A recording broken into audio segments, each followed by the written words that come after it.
వారు తెలుసుకున్నారు యేసు ప్రభు అక్కడికి వచ్చి బోధిస్తున్నారని చెప్పి వారందరూ అక్కడికి వచ్చారంట. వచ్చిన తర్వాత యేసు ప్రభు వారి బోధ అయిపోయిన తర్వాత హిట్టుక బ్రేక్, ఆయన భోజనం చేశారంట. భోజనం చేస్తూ ఎవరితో ముచ్చటిస్తున్నారో తెలుసా అండి? ఎవరైతే ఈ పన్నులు వసూలు చేశారో, ఎవరైతే ఆలయంలోకి రానివ్వలేదో, ఎవరినైతే పాపులుగా ఎంచారో వీరితో మాట్లాడుతున్నారంట. ఇప్పుడు అక్కడి నుంచి గుడగుడ వినపడుతుంది. ఎవరు వీరు?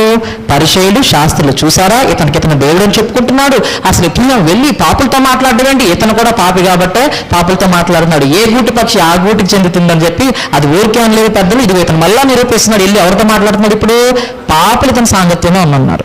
అసలు ఎక్కడుంది దీని గురించి? లూకా శుభవార్త 11వ అధ్యాయము 33వ వచనం నుంచి ఉందండి. దయచేసి చూద్దాం ఒకసారి. క్షమించాల, లూకా శుభవార్త 11వ అధ్యాయము ద వెరీ బిగినింగ్ లో ఉంటుంది. లూకా శుభవార్త 11వ అధ్యాయము 15వ వచనం, క్షమించాలి 15వ వచనం మొదటి నుంచి ఉంటుందండి. లూకా శుభవార్త 15వ అధ్యాయం మొదటి నుంచి